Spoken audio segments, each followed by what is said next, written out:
At Brooke's home, Ridge doesn't think Thorne's return to Los Angeles adds up.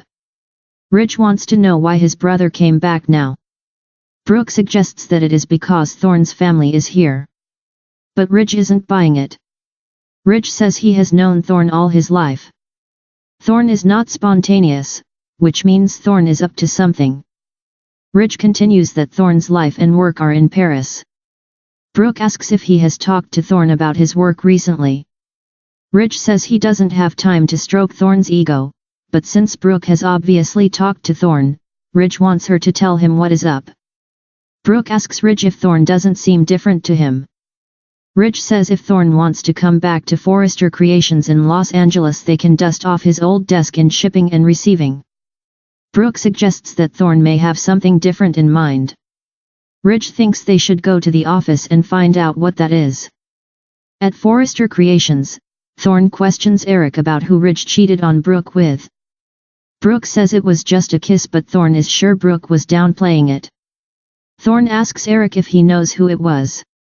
After all, Eric was in Australia with them. He was there, me must know. Thorne says Brooke is one of the most accomplished and beautiful women in the world, so who would Ridge cheat with? Eric is uncomfortable and says that Brooke doesn't want to discuss this, and he doesn't want to betray that. Eric says it isn't an issue any longer. It has been dealt with. Eric understands that Thorne thinks it is unfair how things go Ridge's way in life. Eric says there has been a lot of unfairness in Thorne's life. Macy, Darla, and then his beautiful Allie. All the tragedy has changed him, Eric notes. Thorne tells his father that he came back from Europe to be on an equal footing with Ridge. Thorne wants to show Eric something. Thorne shows him his sketches. Ridge isn't his only son who can design, Thorne says, proud of his work. After Allie passed he had to lose himself in something, so he designed with Allie in mind. He wanted to create designs as unique as the amazing women in his life. Thorne wanted to hone his skills, working with leaders of the fashion and design industry in Europe.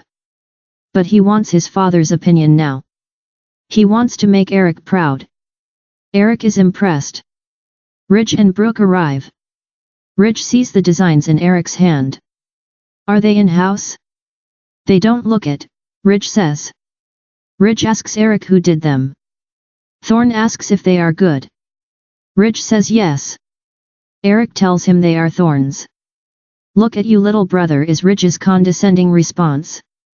Eric and Brooke are supportive, but Ridge calls Thorne's designs pretty pictures and a hobby. Thorne says it's not a hobby. And there it is, Ridge says. Thorne says he is proud of his designs, and if he were on the design team he would welcome Ridge's opinion.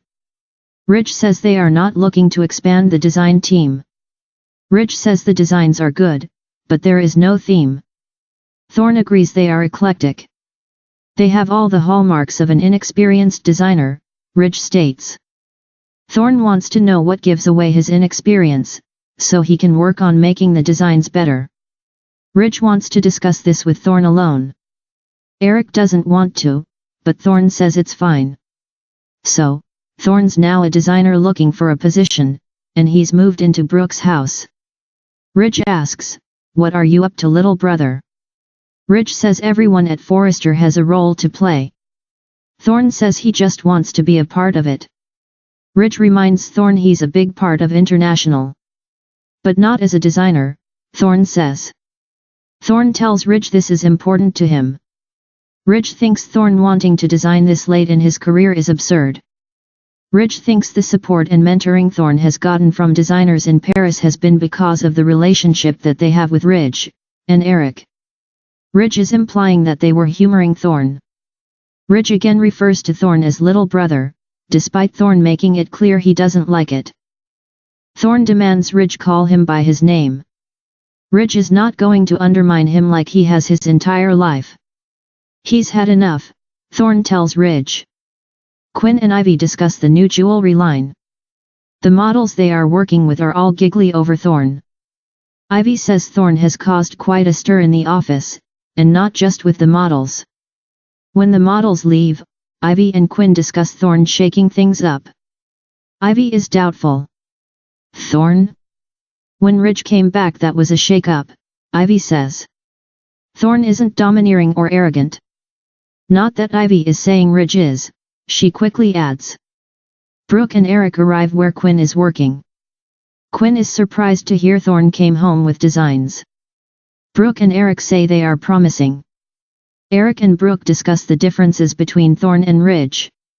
They couldn't be more different, Eric says. Thorn brings people together, Ridge commands. Eric admires the men they've both become. But Thorn has changed. He is now stronger, Eric observes. Ridge has always dominated his siblings, Eric says. But it looks like Thorn is ready to stand up to Ridge.